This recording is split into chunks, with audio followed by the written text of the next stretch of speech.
off like a firework!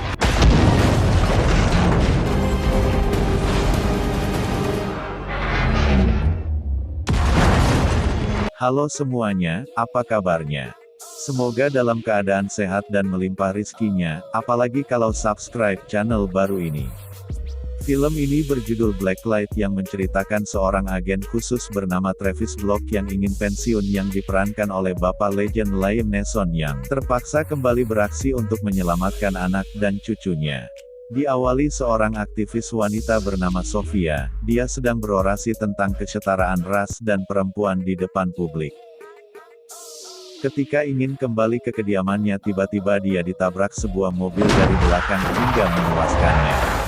Lanjut ke tokoh utama kita Pak Travis yang bertugas melindungi agen yang sedang dalam penyamaran. Ketika sedang dalam perjalanan dia mendapati segerombolan geng barbar, tapi bukan geng bocil yang gebukin orang gak jelas ya.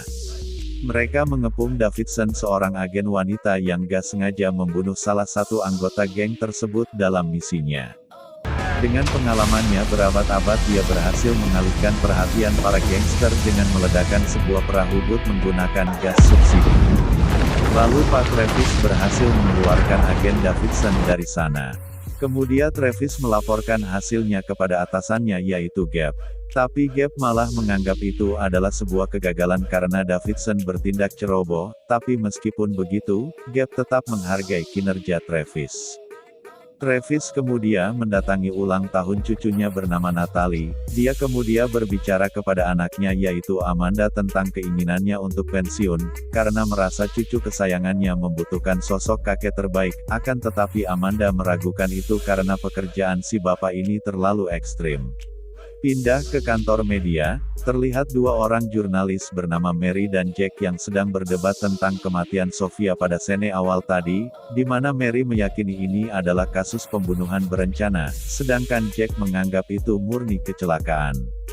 Sementara di luar terparkir mobil yang hendak ditilang Polantas karena parkir sembarangan yang di dalamnya ada Dusty yang membawa senjata api di kursi sebelahnya, tapi ketika ingin diamankan Dusty justru menyerang petugas. Hingga akhirnya berhasil diringkus dibawa ke polsek terdekat, dia dikunjungi oleh Travis dan terungkap bahwa Dusty adalah seorang agen yang bekerja untuk FBI, namun entah kenapa dia seperti gelisah gundah gulana dan ketakutan seperti orang diteror pinjol. Dengan bantuan Travis dia berhasil keluar dan akan dibawa menemui atasannya, tapi sebelum itu Travis membawanya untuk mampir menjemput Natalie di sekolahnya dulu. Sementara di luar Dusty berusaha melarikan diri dengan dibantu oleh bocil Epep dan berhasil kabur menggunakan truk curian. Ugal-ugalannya Dusty menelpon Mary tentang kematian Sofia yang perlu dipublikasikan dan meminta Mary untuk menunggunya di depan kantornya karena masalah ini terlalu berbahaya jika dibicarakan melalui telepon. Sampailah di depan kantor media dengan Mary yang menunggu dan kebingungan. Sebelum sempat bercerita Bapak Travis pun muncul dan merasa kebingungan dengan apa yang terjadi dengan Dusty. Malam harinya dia mengajukan pengunduran dirinya dari FBI kepada Gabe. Travis ingin menghabiskan waktunya bersama keluarga tercintanya. Mendengar itu Gabe menyetujuinya dengan syarat tangkap Dusty terlebih dahulu. Travis mengatakan bahwa Dusty agen yang ingin berkhianat. Kemudian Travis mendatangi Mary dan memintanya memberitahu jika Dusty menemuinya. Awalnya Mary menolak, namun mengetahui Travis adalah agen FBI dia pun tidak bisa apa-apa, dan pagi pun datang. Travis memasangkan CCTV di rumah Amanda untuk keamanannya. Namun Amanda malah berbicara agar bapaknya itu tidak sering-sering datang karena takut akan ada bahaya kepada. Setibanya Dusty di markasnya untuk mengambil flash disk sebagai barang buktinya, dia dikejutkan dengan kemunculan dua agen tersebut dan terjadilah baku tembak dan untungnya Dusty berhasil kabur dengan melompati pagar.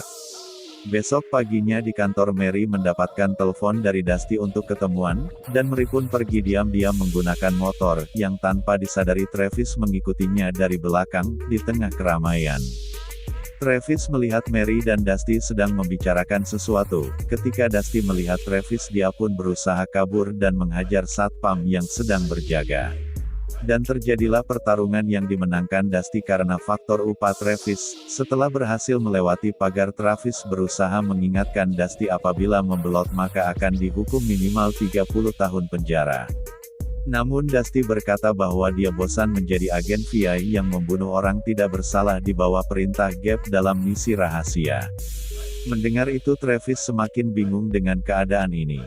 Dan tiba-tiba muncullah orang suruhan Gabe lalu menembak Dusty hingga tewas dan mengambil flash disk yang Dusty bawa. Ketika pemakaman Dusty selesai, Gabe menghampiri Travis dan mengatakan untuk melupakan Dusty. Lalu Travis menemui Mary untuk melihat catatan dari Dusty. Mary mengatakan bahwa Dusty memberitahukan tentang operasi Unity yang dilakukan oleh VI, yaitu operasi khusus yang membunuh warga sipil yang mencoba melawan pemerintah. Faktanya Travis sendiri tidak mengetahui tentang operasi tersebut. Di sini Travis curhat tentang kebersamaannya bersama Gabe yang dari perjuangannya bersama di militer hingga Travis memiliki banyak hutang budi kepada Gabe, dan Gabe-lah yang mengajaknya untuk bergabung di VI dan diberi tugas khusus untuk menyelamatkan agen khusus yang sedang menyamar, tetapi dia tidak mengetahui apa-apa tentang operasi Unity tersebut.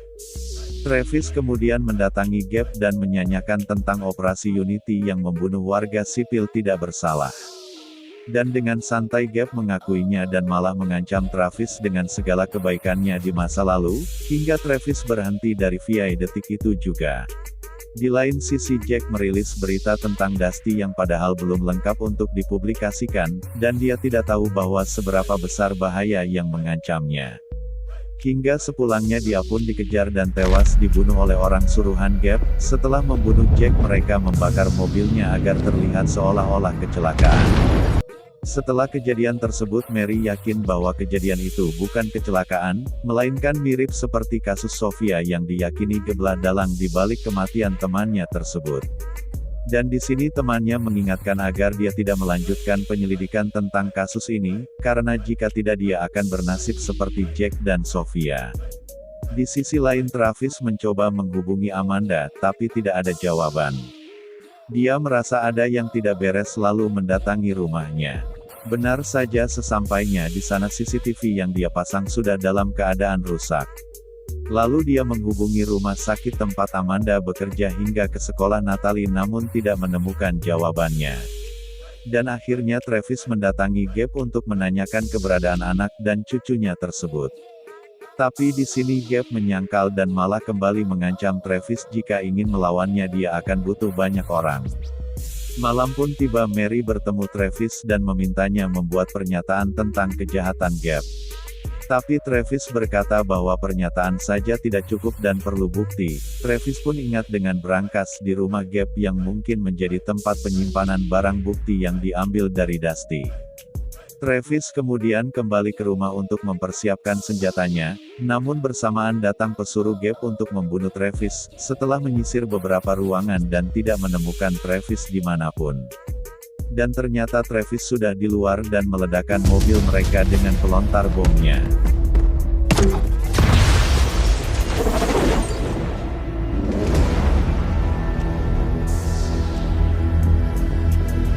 Setelah itu Travis berangkat ke rumah Gabe dan memaksanya untuk menyerahkan flash disk yang dia rebut dari Dusty.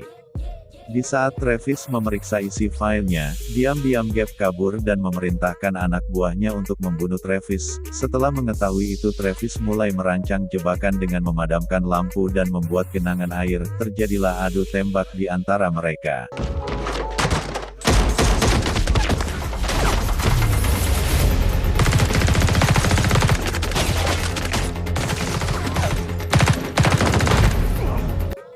Akhirnya Travis membuat korsleting di genangan air untuk membunuh mereka.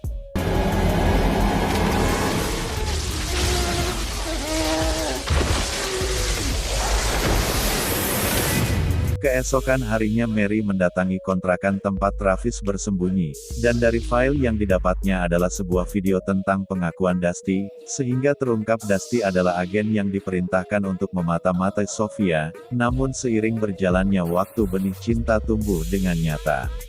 Hingga Gabe yang takut Dusty akan membocorkan semuanya, Gabe lalu membunuh Sofia yang membuat Dusty marah besar, yang kemudian Dusty berencana untuk membongkar kejahatan Gabe, tapi gagal karena harus tewas juga.